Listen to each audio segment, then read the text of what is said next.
Antes de nada, vamos a centrar un poco la situación.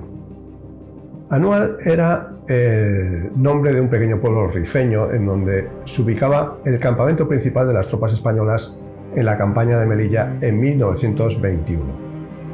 Desde mayo de 1920 hasta junio de 1921, el general Fernández Silvestre, que era un hombre impulsivo y un tanto arrogante, era protegido también de Alfonso XIII, se embarca en una loca carrera para llegar a Lucemas, donde estaba el corazón de la rebelión, a unos 150 kilómetros de Melilla.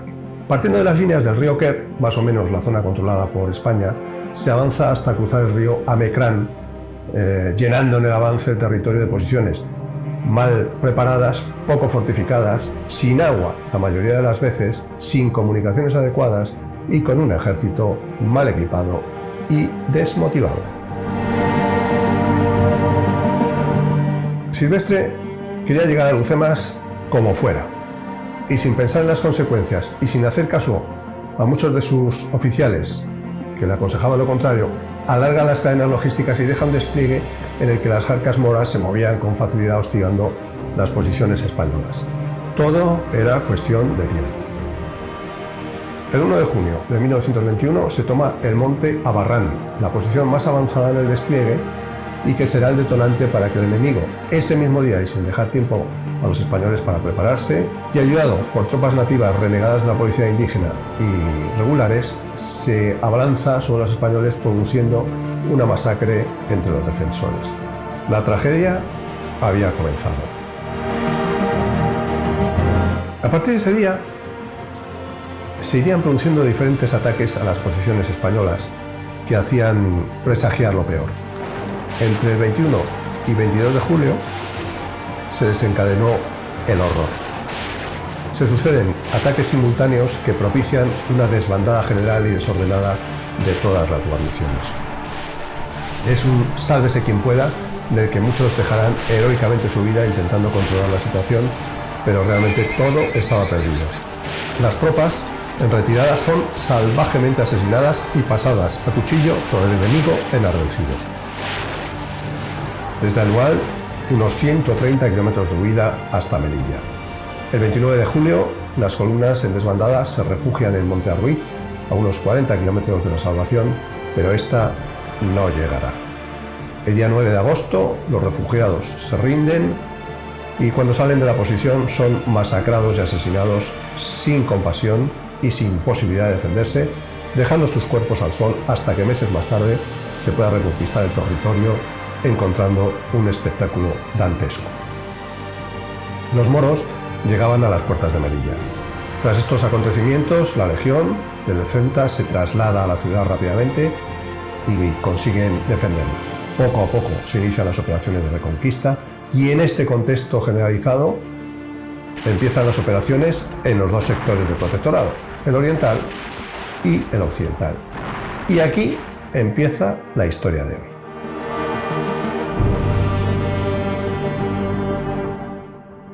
El 29 de agosto se recibía en la Capitanía General de Canarias la orden de organización y traslado de dos baterías de artillería, una de Las Palmas y otra de Tenerife a Ceuta y Larache respectivamente, para sustituir a las fuerzas que habían sido trasladadas a Melilla. En un tiempo récord se prepara y organiza la batería de montaña del cuartel del Cristo de San Cristóbal de la Laguna, ciudad tinerfeña preciosa y en la que he tenido la suerte de vivir.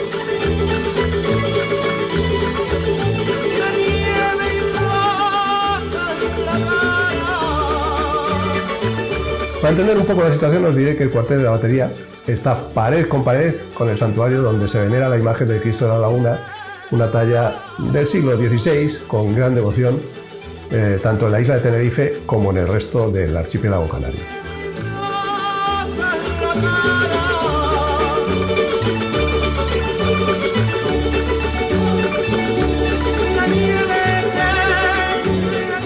Toda la población tinerfeña se desvive con los artilleros expedicionarios, mostrándoles su afecto, su cariño, y el día 14 de septiembre, día festivo del Cristo de la ciudad de la Laguna, era el día marcado para la partida. A primera hora de la mañana, todos los componentes de la unidad asisten a una misa de campaña en presencia de la imagen del Cristo Lagunero. El superior del santuario les dirige una patriótica locución, entregándoles a todos un escapulario de la Virgen del Carmen y diciéndoles que el Cristo de la Laguna les ayudará en su difícil misión. Luego, acompañados por la población y los familiares, ese mismo día zarpaba de Santa Cruz de Tenerife el vapor que les trasladaría a África. Al mando del capitán Salvador Iglesias, 183 hombres partían hacia un destino incierto.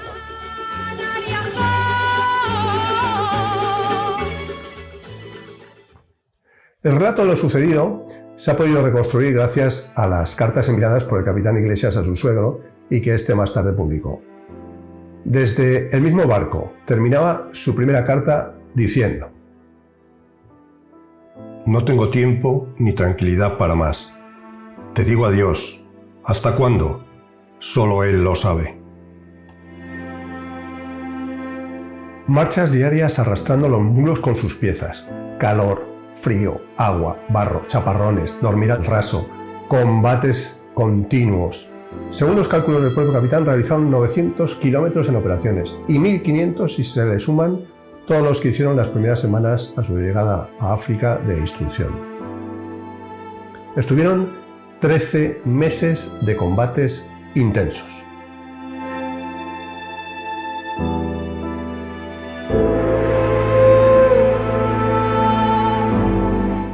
Hemos alcanzado el objetivo.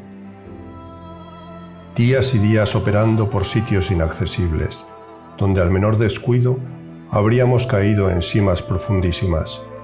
Marchas inacabables, una lata de conserva, la ropa casi deshecha.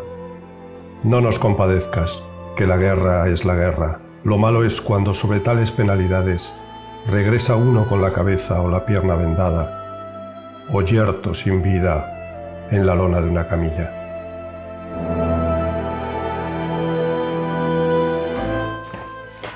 Pero bueno, realmente, ¿por qué es singular la batería de Tenerife? ¿Cuál es la diferencia con cualquier unidad de las muchas que fueron a África? Eran las 3 de la madrugada cuando desperté. Me vestí deprisa y acudí a mi puesto. Esperamos turno, en pie, junto a los mulos de los cuales apenas se distinguían las siluetas. Unos minutos después nos incorporamos a la columna. A medida que ascendíamos, el fuego se hacía más violento. Los mulos, jadeantes, describían zigzag para poder dominar la pendiente. La muerte se ceñía sobre nuestras cabezas. Las balas rebotaban en el suelo o agitaban el aire de continuo. Sostuvimos en aquel sitio todo el día, aguantando un chaparrón de plomo como nunca lo habíamos experimentado.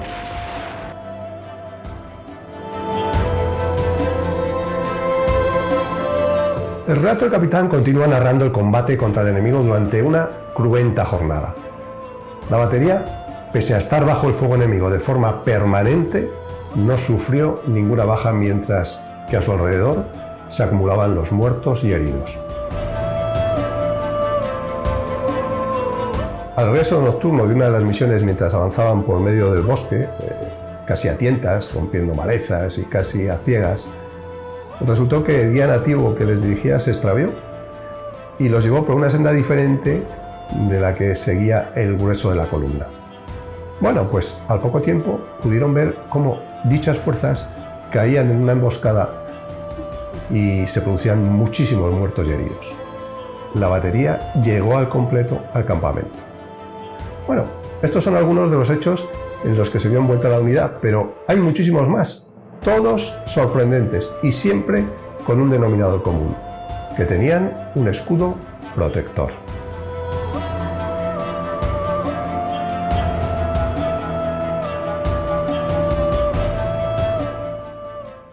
El 17 de octubre de 1922, la batería de montaña de Tenerife regresaba a la isla, siendo recibida por una enfervorizada multitud que le daba la bienvenida sin haber tenido durante los 13 meses ninguna baja.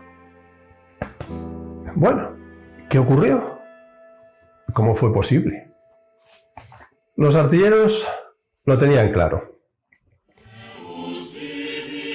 Todo esto que narro y otros varios detalles que omito prueban de forma contundente, incontrovertible, que una mano todopoderosa velaba por nuestra batería.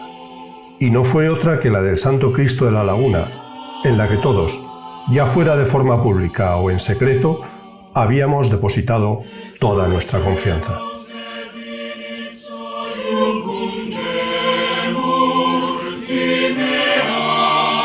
En señal de agradecimiento, los artilleros respondieron con el voto y promesa de procesionar con el Cristo cada 14 de septiembre, fiesta grande de la ciudad. Y así se hace desde entonces.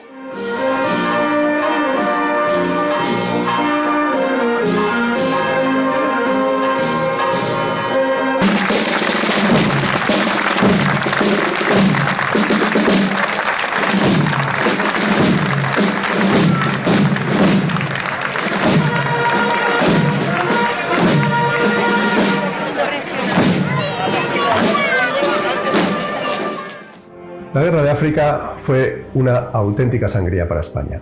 Tras el desastre anual, la opinión pública se dividió, se produjo una reacción del país volcándose inicialmente con la Reconquista, pero a la vez caían gobiernos, se investigaba lo sucedido a través del informe Picasso, se produjo el desembarco de Alhucemas, que consiguió pacificar la zona, y finalmente llegaba la dictadura de Primo de Rivera, que daría paso más tarde a la dicta blanda de Berenguer, el mismo que había presidido todo el desastre. Todo ello, aderezado con la inestabilidad social y política, llevó en unos años a la caída de Alfonso XIII. En julio se cumplen 100 años del desastre anual, tragedia sin precedentes, pero también se cumplen 100 años de una promesa que a día de hoy se sigue cumpliendo, la de los artilleros tinerfeños con su Cristo de la Laguna.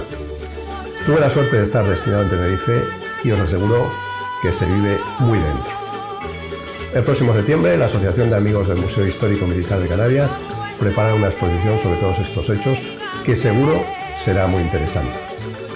Bueno amigos, ha sido un placer poder viajar de nuevo y estar un ratito en mis queridas tierras tinerfeñas. Un saludo muy fuerte a todos, espero que os haya gustado esta sobrenatural historia.